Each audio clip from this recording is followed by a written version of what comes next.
livre ba tey professeur yaa ngi wax par rapport ak genèse franc CFA historiquement lu tax franc CFA ñu créé ko. donc de ce fait boo lire livre bi yaa ngi comprendre carrément que le franc CFA n'est pas là pour développer les pays africains.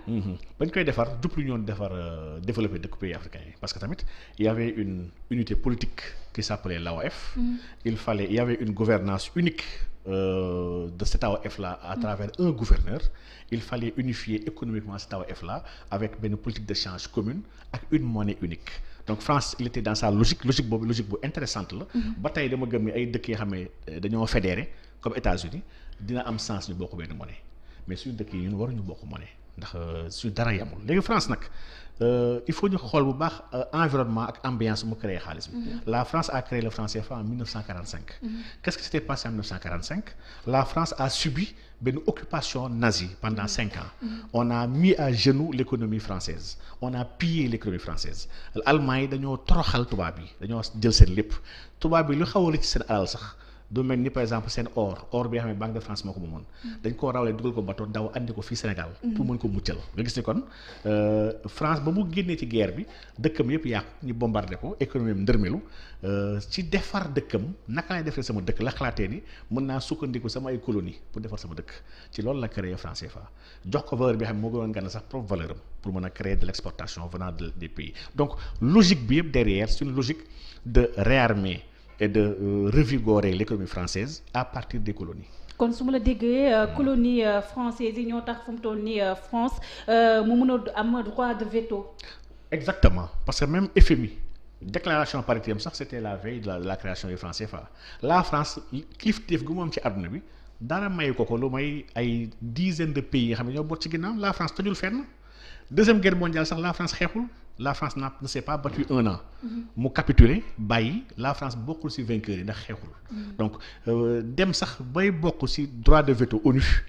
en tant que quelqu'un bi xam ne qui ne s'est pas battu li ko may mooy la France ne vient jamais seule dans le forum international. Chaque fois que vient la France dafay ne attention bu leen ma xool nii man kese y a plus de 20 pays sama ginnaaw la ñu bootu man maanaam 21 pays laa man kese. Donc loolu effectivement c'est un poids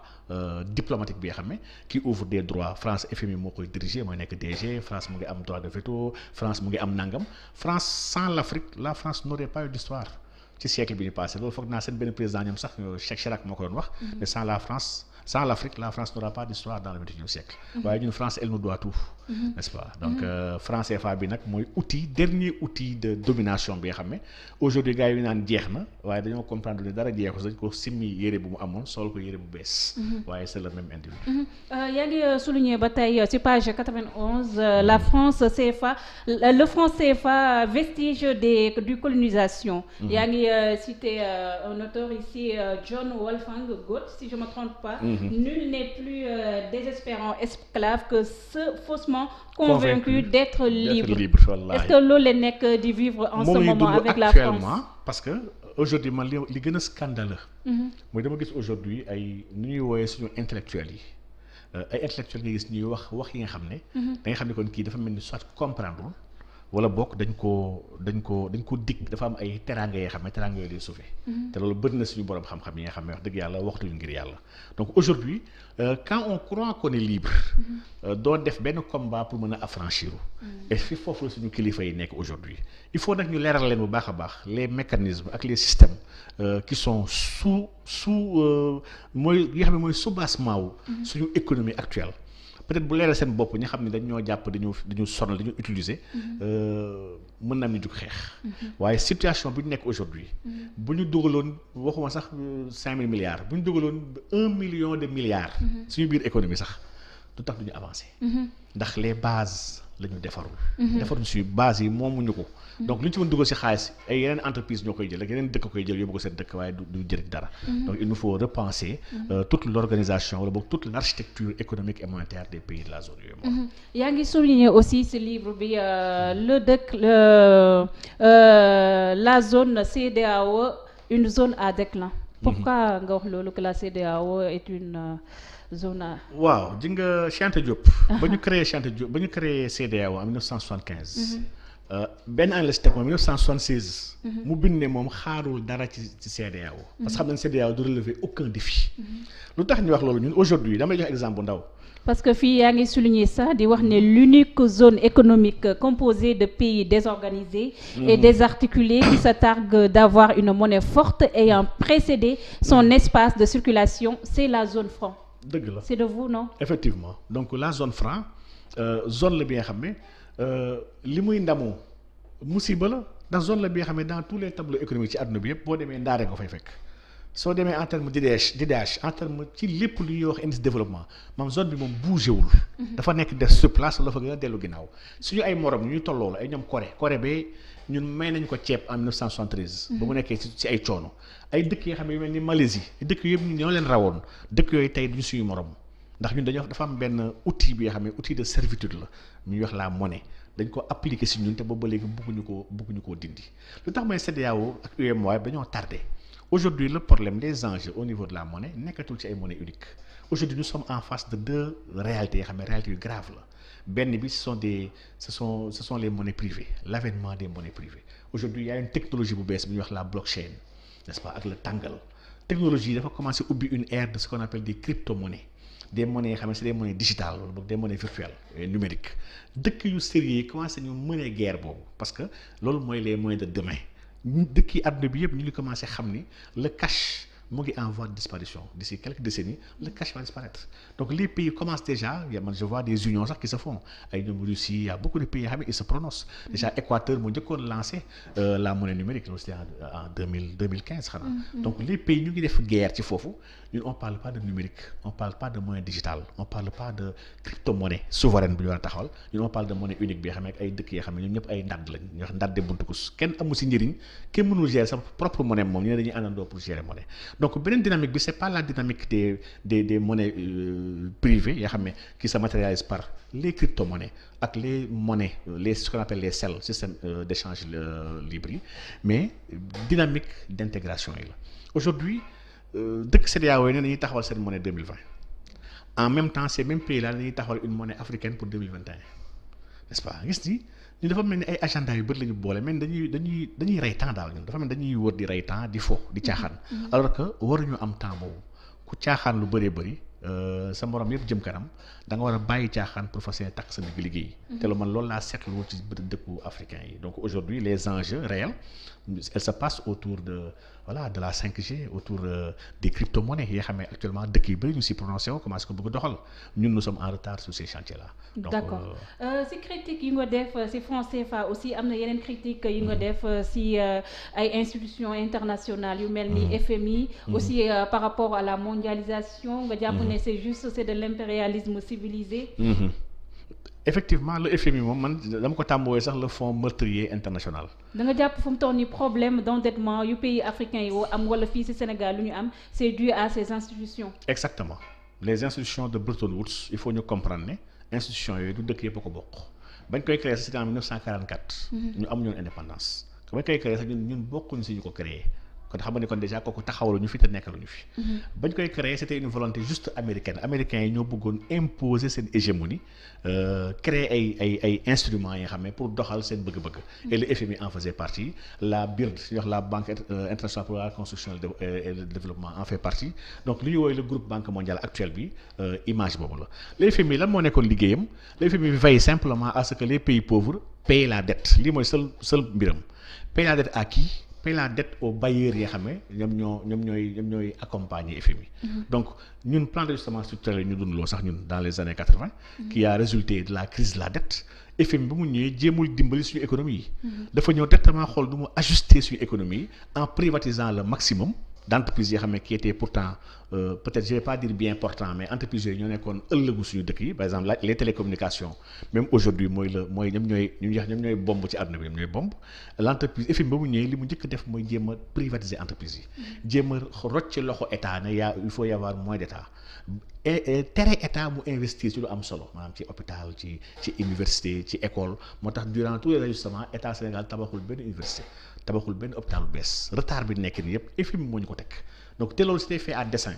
pour maintenir les pays dans la pauvreté il faut désarmer les états il faut privatiser il faut faire moins d'État. Donc lii moo nekkoon la doctrine du FMI te doctrine bii nii elle était fausse. Le César su lay expliquer en exemple dañuy wax ne la ajustement noonu la demee maanaam yow njàpp da nga am salaire 1000 francs chaque weer waaye chaque weer yaa ngi dépensé 1200 nga topp ko chaque weer kon foog nga leb 200 pour mën a dund chaque weer ngay leb 200 pour dund. nga dem ba at nga amel ñu bëree bëri amel nga 2400 lii mënul continuer mënul la bàyyi ngay koy leb ne da ngay doo mës a fay ndax amoo looy fayee ñu ne foog ñëw ajuster njàpp pour mën a dund y a 2 méthodes pour ajuster la. Soit dañuy wàññi sa dundin ba say dépense yëpp mat 1000 francs bi nga xam ne mooy salaire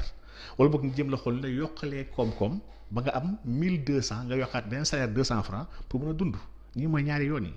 FMI du choisir jamais pour yokku koom-koomu dëkku pauvre yi. dafay choisir comment réduire les dépenses dëkku pauvre yi parce que en réduisant les dépenses dañuy condamner dëkk yi en réalité. Donc le FMI a condamné volontairement les pays africains dëkk yi xam ne ñoo si génn aujourd'hui mooy dëkk yi xam ne ils avaient refusé d'appliquer les plans d'ajustement structurel ils l'avaient refusé ñoom duñu ko def dëkk yi aujourd'hui ils s'en sortent et cette même thérapie là a été administrée à la Grèce. On a privatisé l'ensemble des entreprises yu am solo yu Grèce aéroport yeeg transport public yeeg entreprises yu am pétrole yeeg télécommunication yi dañ koy nangu jaay ko parce que FMI dafa am benn agenda am dafa am ay entreprises am yi nga xam ne dañoo ànd ak moom bu ñëwee dafay taxaw ne la entreprise bii ak bii il faut nga jaay ko nga am xaalis mën a fay bor yi am naa nag ñi nga xam ne ñoom mën nañ jënd parce que ñii ce sont des amis du FMI. Le FMI ne travaille absolument pas pour les pays africains moo tax man les notes du FMI les FMI lépp lu mu wax. gëm naa ne sax le contraire mooy dëgg man dama ko dégluwul. Donc man moom ñoom OMS tous les instruments du nouvel ordre là instruments néolibéral yi ñoom ñëpp ils travaillent pour le capital ils travaillent pas pour les peuples. Donc man su ma gisee les peuples di accorder importance à ces institutions là j'en suis meurtri même dama si triste wax dëgg yàlla. D'accord professeur kon tey est-ce que jotul tey ñu dem vers des réformes de l'argent pour mun a sortir de la pauvreté et pourquoi pas vers un changement de paradigme aussi. waaw loolu pour man c'est inéluctable suñu bëggee génnee doomu aadama parce que su may xool même les plans de ces institutions là. C'est des plans yëpp qui sont adossés sur des documents qu'on appelle des DSRP. Des documents stratégiques de réduction de la pauvreté. maanaam ñoom institutions yooyu ñoom xalaatuñu éradiquer la pauvreté. Ils veulent pas l'éradiquer. ñoom ils veulent la réduire parce que il faut des pauvres pour que le système marche il faut beaucoup de pauvres ñoom bañ na sax ba taxawal dañu benn instrument bu ñu woowee le NERU essaye de calculer quel est le chômage idéal qu'il faut avoir pour que l'inflation mën a nekk à un niveau nga xam ne kon déjà système libéral bii nii système la bi nga xam ne il est bâti sur le chômage. Dafa am benn économiste bu ñuy wax Phillips dafa defoon benn courbe bu ñuy wax la courbe de Phillips courbe bu siiw la ci économie. Donc dafa gëstu woon moom relation yi xam ne inflation la am ak niveau des salaires yeeg inflation mooy chômage rek quoi en gros le chômage ak l'inflation yan rapport la ñu am. Il s'est rendu compte sur 100 ans yu mu gëstu yenn dëkk yi il s'est rendu compte que chaque fois bu chômage wàññeekoo inflation dafay yokk bu inflation wàññeekoo chômage dafay yokk n'est-ce pas donc nga gis ni kon rapport yu ñu am nos gouvernements ak nos institutions qui ont une vision néoclassique wala très libérale ont choisi délibérément de créer du chômage pour mën a maintenir une inflation donc choix économique la léegi nag man dama gis la vision bi xam ne la ñu tënkee suñu politique publique yi parce que politique plan yëpp ñuy defar plan yi ay cabinet koy defar cabinet yooyu c'est la vision libérale la ñuy jëfandikoo vision bi nga xam ne dafa jàpp ni nit amul solo nit c'est juste un moyen de production li am solo mooy le capital l'intérêt ak le profit ñun ñooy defar suñu plan économique yi suñu institutions yi xam ne ñooy yor la supervision le contrôle ak et cetera comme la banque centrale ñun tamit ils ont tamit une vision tamit libérale c'est une vision néoclassique de la monnaie la ñuy appliquer donc ces visions philosophiques là de la monnaie dafay impacter les process ak les techniques utilisées sur le terrain donc il nous faut kon pour changer paradigme ngay wax il nous faut changer déjà la vision et la philosophie de ces institutions yi xam ne ñoom ñoo yor en charge le déploiement des politiques publiques. Tant que changer de loolu. ci changement philosophie yooyu sa professeur si ngay ñëwee avec la finance islamique. ndax da nga jàpp ne finance islamique moo mën a régler problème société africaine yi. société monde bi yëpp sax laa gëm dama jàpp ne la finance islamique parce que il faut tam ñu gis ne ji nga yàlla. mais est-ce que le mot islam bi aussi du poser problème. Aujourd'hui le ëpp de la finance islamique mu ngi Europe les plus grandes banques islamiques ñu ngi ay Angleterre. et ça ay France dëkk yooyu ñoo aaki moo finance islamique donc le mot ne pose aucunement problème donc ñoom dëkk saay-saay yooyu ñoom islam idéologie am la ñu bañ ndax idéologie am dafa contre seen système parce que seen système dañ ko tabax ci caay-caay ak faux ak naxee mbaay c'est l'industrie du jeu l'industrie du sexe industrie yi nii dafa méngoowul ak la pensée islamique léegi nag ñun islam yàlla subhanahu wa taala wàcce ñu fi kese jox ñu ay julli naan allahu akbar subaa ko guddeeg bëccëg yàlla c'est un plan la ñu wàcceel bàyyi ñu àdduna nii kese ñuy xoolee jox nañu lu ñu war a dundee te jox nañu benn système bi nga xam ne système bu sain la bi nga xam ne bu ñu ko appliqué nous serons tous gagnants système boobu nag on peut l'appeler finance islamique man damay gis sax ni man ak sama yenn étudiants yi sax yenn cours yi dama koy wax yenn écoles yi je préfère sax tuddee ko finance éthique ndax la finance éthique elle englobe la finance catholique parce que li yàlla wax ci islam sur les principes de base de la finance la même chose moo nekk ci Bible sur l'usure ak lépp la même chose la yàlla wax ci Yàlla Insa la même chose moo nekk ci Moussa ci biir Torah donc la finance éthique est une finance responsable finance bi nga xam ne elle n'inscrit pas l'homme comme un moyen wala de production wala un outil mais elle essaie de voir comment créer des échanges équitables sains et solidaires pour une société et lii du islam kese mais xel mu sell sax dafa nangu finance boobu. donc professeur lu tax ici au Sénégal nga xam ne 95% de la population ay musulmans la tey jii appliqué wuñ finance islamique boobu. waaw ñun 95% se réclament musulmans dans ce pays là man mënuma d'accord ni 95% yi musulmans lañu parce que un musulman mooy ki nga xam ne dafa nangu ne man ni ma yàlla àttee yàlla li mu dogal yàlla moo gën a jub te moo gën a maandu ñëpp. La finance nag dafa am benn soubassement c'est le droit islamique ndax la finance dafay gérer que c'est les relations financières entre des personnes à besoin de financement ak des personnes à excédent de financement la finance essaye